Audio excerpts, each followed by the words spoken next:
তো এইটা ভিডিওর ২য় পার্ট। যারা ১ম পার্ট দেখেননি তারা আগে ১ম পার্ট দেখে নিন। আর ১ম পার্টের লিঙ্ক ভিডিও ডেসক্রিপশন অথবা পিন কমেন্টে পেয়ে যাবেন। আর ১ম পার্ট আপলোড করেছিলাম আজ থেকে প্রায় ৬ থেকে ৭ দিন আগে। বাট ২য় পার্ট এডিট করার কারণে আপলোড করতে পারিনি। আমি বসবাস করি গ্রামের দিকে। আর গ্রামের দিকে তো কি হয় তো আপনারা জানেনই। একটু বৃষ্টিপাত হলেই কারেন্ট চলে যায়।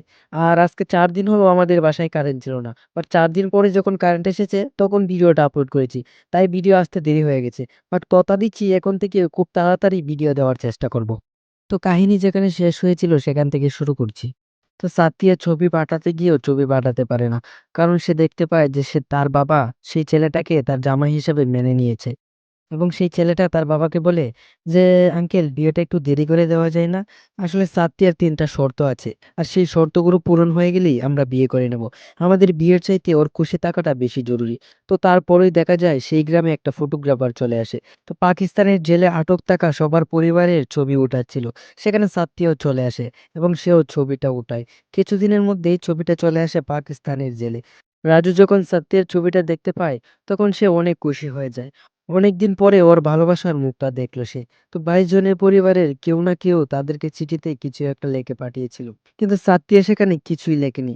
রাজু এটাতে কিছুটা মর্মাহত হয়। কিন্তু সে পরক্ষণে বুঝতে পারে যে চিঠিতে সাত্তিয়া চোখের পানি ঝরে পড়েছে। তখন রাজু মনে মনে ভাবতে থাকে ওর মুখে কিছু বলা লাগবে না। ওর চোখের পানি সবকিছু বলে দিয়েছে। আসলে ভালোবাসা থাকলে যা হয় আর কি। তো সেদিন রাত্রেবেলা খাবার খাওয়ার সময় হয়ে যায়। ঠিক তখনই ওরা খেয়াল করে দেখে ওদের মধ্যে থাকা ছোট বাচ্চাটি নেই। তো ওই বাচ্চাটির নাম হলো কিট্টু। সবাই কিট্টুকে অনেক খোঁজাখুঁজি করতে থাকে। তো তারপর এক পর্যায়ে ওকে পেয়েও যায়। তারপর ওরা দেখতে পায় গুন্ডারা ছোট বাচ্চাটিকে ধরে ওর কত না করে দিয়েছে। এটাতে ছোট্ট বাচ্চাটি অনেক অসুস্থ হয়ে পড়ে। এজন্য ওকে ডাক্তারের কাছে নিয়ে যায়। অন্যদিকে দেখা যায় জেলে যারা আটক আছে তাদের পরিবাররা আসে এক মিনিস্টারের কাছে। তখন ইনারা তাদেরকে আশ্বস্ত করে যে সরকার তার সর্বোচ্চটা চেষ্টা করে। আর এদিকে দেখা যায় এই গ্রামের সব পরিবারেরও ধার দেনা একদম জর্জরিত হয়ে গেছে। ওদেরকে আর কেউই ধার দিতে চাইছে না। কারণ তাদের পরিবারের কামাইয়ের লোকজন তো এখন জেলে পড়ে আছে। কোন দিন ফিরবে সেটাও তো কেউ জানে না। তাহলে কাদের উপর ভরসা করে ওরা ওদেরকে বাকি দিবে? সবাই ওদের সাথে খারাপ ব্যবহার করতে থাকে। সাথ্যিয়া তখন সিদ্ধান্ত নেয় যে গুজরাটে যে মালিকের জন্য ওরা কাজ করে তার কাছে গিয়ে টাকা চাইবে। কারণ ওর কাছে গত ৯ মাসে টাকা পাওয়া যাবে। সেই টাকাটা নেওয়ার জন্য সাথ্যিয়া গুজরাটে যাবে। আর এজন্য সাথ্যিয়া তার হবু জামাইকে ফোন দিয়ে বলে তাকে যেন সে গুজরাটে নিয়ে যায়। তো পরদিন ওরা গুজরাটের উদ্দেশ্যে রওনা দিয়ে দেয়। আর কয়েক ঘন্টার জার্নি শেষে ওরা চলে আসে গুজরাটে। সেখানে এসে সেই মালিকের কাছে টাকা চায় সাত্তিয়া। কিন্তু মালিকটা টাকা দিতে একদমই অস্বীকার করে। তখন মালিকটা আরো বলে যে, "তোমরা টাকা পাবে এটা ঠিক। তবে কন্ট্রাক্টটা ফুলফিল করলে তারপরে তোমরা টাকা পাবে।" সাত্তিয়া কি করবে কিছুই বুঝে উঠতে পারছিল না। আর টাকা না নিয়ে তো সে গ্রামেও ফিরে যেতে পারবে না। এজন্য সে সেখানেই ধর্নায় বসে যায়। মালিকের অফিসের সামনের রাস্তাতে সে বসে পড়ে। ১ ঘন্টা ২ ঘন্টা, ১ দিন ২ দিন হয়ে যায়। ওকে একা, একা এভাবে বসে থাকতে দেখে সেখানকার সবাই বুঝতে পারে যে সাত্তিয়া জেলেদের জন্য এরকমটা করছে। তো তখন তারা সবাই সাত্তিয়ার সাথে সঙ্গ দেয়। এটার জন্য সেখানে অনেক নিউজ চ্যানেলও চলে আসে। আর মালিকটা ওদের টাকা দিতে বাধ্য হয়। তো মালিকের থেকে টাকা পাওয়ার পর সাত্তিয়া সোজাসুজি গ্রামে চলে আসে। তারপর যার, যার টাকা তাদেরকে বুঝিয়ে দেয়। সবাই সাত্তিয়াকে অনেক করে আশীর্বাদ করে এবং সবাই অনেক খুশি হয়ে যায়। তাদের এই কষ্টের দিন যেন শেষ হলো। ঠিক তখনই গ্রামে খবর আসে যে ১৫ই আগস্ট স্বাধীনতার দিনে ওদেরকে রিলিজ করে দেওয়া হবে। আর এই ব্যাপারটি জানার পরে গ্রামের সবাই তো অনেক খুশি হয়ে যায়। জেলের ভেতরে থাকা রাজুরা যখন এই ব্যাপারটি জানতে পারে তখন ওরাও অনেক খুশি হয়ে যায়। আর অল্প কিছুদিনের মধ্যেই ওরা ওদের নিজের দেশে ফিরে যাবে। এদিকে দেখা যায় সাত্তিয়ার বোন সাত্তিয়াকে বলতে থাকে, "তুমি যদি রাজুকে ভালোই না বাসো তাহলে এখনো কেন তুমি খাবার খাও না? এখনো তোমার ওই প্রতিজ্ঞা তুমি কেন পালন করছো?" সাত্তিয়া তখন রেগে জিদে মাংস খাওয়া শুরু করে।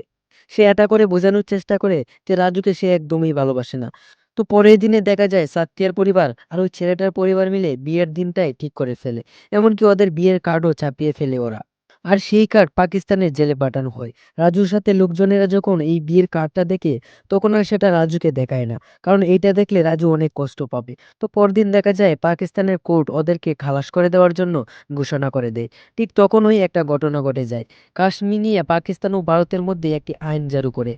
ভারত এই আইনটা জারি করে ভারত কাশ্মীরকে পুরোপুরি তাদের নিজের বলে দাবি করে। তো এই রেষারেষিতে রাজুদের মুক্তি হওয়াটা আটকে যায়। এটাতে পুরো পাকিস্তানে ঝামেলা বেঁধে যায়। আর তার মধ্যে দিয়ে এদেরকে কোর্ট থেকে জেলে নিয়ে যেতে থাকে। ঠিক তখনই সেই ভ্যানটাকে অ্যাটাক করে বসে লোকজন। তখন পর্যন্ত সাধারণ লোকজন জানতো না যে এটা ভারতের লোক। পরে যখন তারা জানতে পারে যে এটা ভারতের লোকজন, তখন তাদের উপর অনেক চড়াও হয়ে যায়। আর নিজেদের জীবন বাঁচানোর জন্য রাজুরা সেই ভ্যান থেকে নেমে যায়। কিছু পুলিশ অফিসার অবশ্য তাদেরকে বাঁচানোর অনেক চেষ্টা করে। তারপর পরেই হঠাৎই গ্যাঞ্জামটা অনেক বেশি বেড়ে যায়। তখন ঝামেলার মধ্যেও রাজুরা সেখান থেকে পালাতে সক্ষম হয়ে যায়। তো সেই পুলিশ সদস্যরা যখন জেলে এসে জেলারকে এসব কাহিনীগুলো বলে, তখন সে অনেক চিন্তায় পড়ে যায়। সে মনে মনে ভাবতে থাকে, এবার তো আমার চাকরিটাই শেষ। দেশের লোকজনেরা তো এতক্ষণে ওদেরকে মেরেই ফেলেছে। ঠিক ওই মুহূর্তে দেখা যায় জেলের গেটে এরা 22 জনেই চলে এসেছে। এমনকি এদের কিছুই হয়নি। আসলে ওরা পালিয়ে চলে যায়নি। পালিয়েছিল শুধুমাত্র ওদের নিজের জীবনটা বাঁচানোর জন্য। আর সবকিছু যখন শান্ত হয়ে গেছে, তখন আবারও তারা জেলে ফিরে এসেছে। তখন জেলারটা রাজুকে বলে যে, আমার মনে হয়েছিল যে তোমরা সুযোগ পেয়ে তোমরা পালিয়ে যাবে। তখন রাজু উত্তরে বলে, আমরা ভেগে যাওয়ার মতো লোক না। আর আমরা তো কোনো অপরাধ করিনি যে আমরা পালিয়ে যাব। আমাদের ভাগ্য দোষে আজকে আমরা এই পর্যায়ে চলে এসেছি। তো পরদিনই দেখা যায় সাথ্যিয়া প্রাইম মিনিস্টার অফিসে কল দেয়। তখন ওনার পিএম ফোনটা রিসিভ করে বলে যে প্রাইম মিনিস্টার মারা গেছে। এটা শুনে তো সাথ্যিয়ার মাথায় যেন আকাশ ভেঙে পড়ে। তো এরপর একবার সাথ্যিয়া মিনিস্টারের সাথে যোগাযোগ করার চেষ্টা করে। তখন একজন ছাত্রীকে বলে, তোমাকে এখন শুধুমাত্র একজনই সাহায্য করতে পারবে। আর তিনি হলো মৃত প্রাইম মিনিস্টারের মেয়ে, নতুন প্রাইম মিনিস্টার। তো এজন্য সাথ্যিয়া নতুন প্রাইম মিনিস্টারের সাথে দেখা করার জন্য দিল্লি চলে আসে। সাথে সাথে তার হবু জামাইকেও নিয়ে আসে। সাথ্যিয়ার নিজের কাজের জন্য তার হবু স্বামীর যেন কোনো টাকা পয়সা নষ্ট না হয়, এর জন্য তারা মন্দিরেই থাকতে শুরু করে। তো পরদিনই দেখা যায় রাজু একটা চিঠি লিখেছে তাদের বাড়ির জন্য। চিঠিতে লিখেছে, ৮-১০ দিনের মধ্যে আমরা সবাই চলে আসব। তো কেউ যেন চিন্তা না করে। তো তারপর তার চাচার হাতে দিয়ে চিঠিটি পাঠিয়ে দেয় পোস্ট করার জন্য। ঠিক তখনই গুন্ডাগুলো কাশ্মীরে বদলা নেওয়ার জন্য ইন্ডিয়ার একটা মেয়ে আঁকে দেওয়ালে। আর সেখানে থাকা সবাইকে বলে যে এখানে মূত্র বিসর্জন করতে। রাজুদের সবাইকে ওখানে দাঁড় করিয়ে দেয় দেখার জন্য। তখন দেখা যায় সেই ছোট্ট বাচ্চাটি ভারতের একটা পতাকা নিয়ে সেখানে উড়াতে থাকে। তো এই ব্যাপারটা দেখে সেখানে থাকা গুন্ডারা ওকে মারতে আসে। কিন্তু রাজু ওকে সেভ করে নেয় এবং তাদেরকে আচ্ছা করে মারতে থাকে। তো এতগুলো মানুষ যেন রাজুর কাছে কিছুই না, একদম পাত্তাই পাচ্ছিল না। তো এক নিমিষেই ওদেরকে একদম শেষ করে দেয়।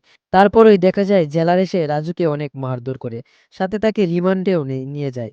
দেখা যায় সাথ্যিয়া মিনিস্টারের মেয়ের সাথে দেখা করার জন্য অনেক চেষ্টা করতে থাকে, কিন্তু কোনোভাবেই যেন সে দেখা করতে সক্ষম হচ্ছিল না। আর ঠিক তখনই সাথ্যিয়ার কাছে একটা ফোন আসে, আর সেটি করেছিল পাকিস্তানের সেই পুলিশটা, যাকে ওই গন্ডগোলের সময় সাথ্যিয়া বাঁচিয়েছিল। মূলত রাজুর সাথে সাথ্যিয়ার কথা বলিয়ে দেওয়ার জন্য এই কাজটি সে করেছে। তো তারপর পুলিশ রাজুকে ফোনটা দেয়, কিন্তু রাজু কথা বলে না। তখন রাজু বলে, আমি জেল থেকে মুক্তি পাওয়ার পরপরই সরাসরি গিয়ে সাথ্যিয়ার সাথে কথা বলবো। আর আমি কোনো অপরাধ করিনি যে চুরি করে ওর সাথে কথা বলবো। এসব কথাগুলো সাথ্যিয়া শুনে অনেক আবেগপ্রবণ হয়ে যায়, এমনকি সে কান্নাও করে দেয়। তো পরের দিনে দেখা যায় সাথ্যিয়া বিয়ের সাজগোজ করে ওই মিনিস্টারের মেয়ের সাথে দেখা করতে চলে আসে। ওখানে তখন মুষলধারে বৃষ্টি হচ্ছিল। সেদিক দিয়ে মহিলাটা যাওয়ার সময় দেখতে পায় বিয়ের সাজে একটা মেয়ে বৃষ্টিতে ভিজছে। তখন সে তার গার্ডদেরকে বলে সাথ্যিয়াকে ভেতরে আনে, তারপর ওর সাথে কথাও বলে।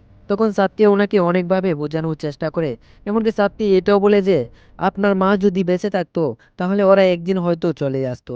আর আমার তো মনে হয় যে উনার শেষ ইচ্ছা ছিল এই 22 জনকে কারাগার থেকে মুক্ত করার। কারণ মারা যাওয়ার আগে তিনি এই অ্যাপ্লিকেশনটায় সিগনেচার করেছিলেন।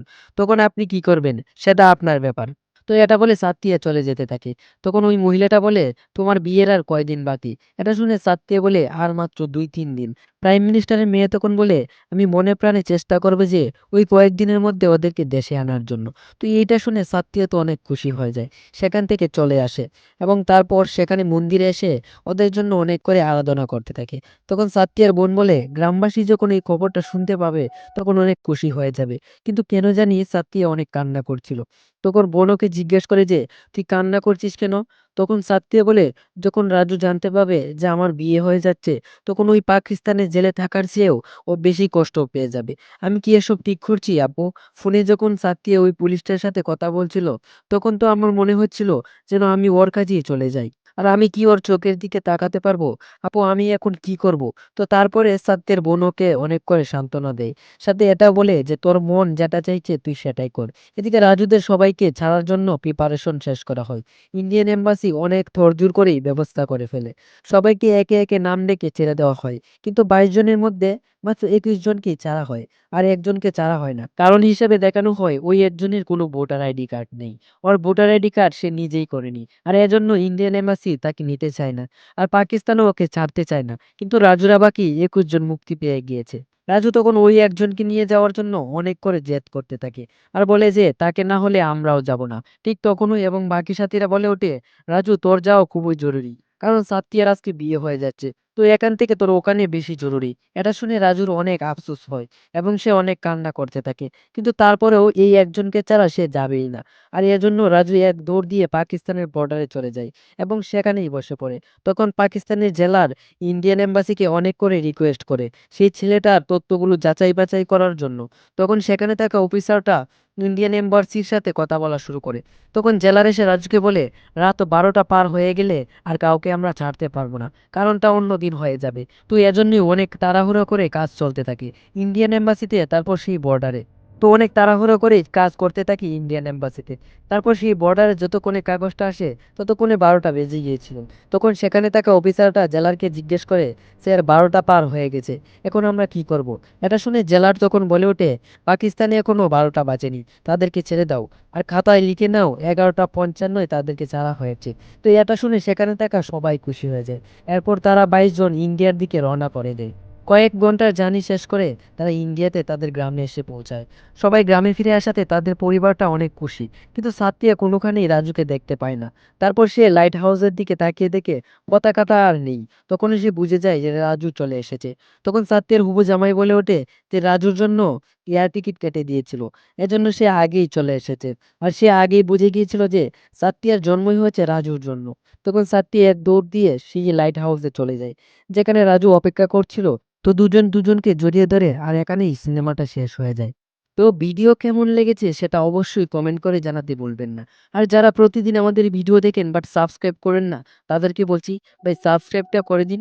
না হলে আমরা ভিডিও বানাতে ইন্সপিরেশন পাই না। আর আপনারা ভিডিও দেখেন বাট সাবস্ক্রাইব করেন না। এটা কেন? যদি সাবস্ক্রাইব না করে থাকেন তাহলে তাড়াতাড়ি সাবস্ক্রাইব করে দিন।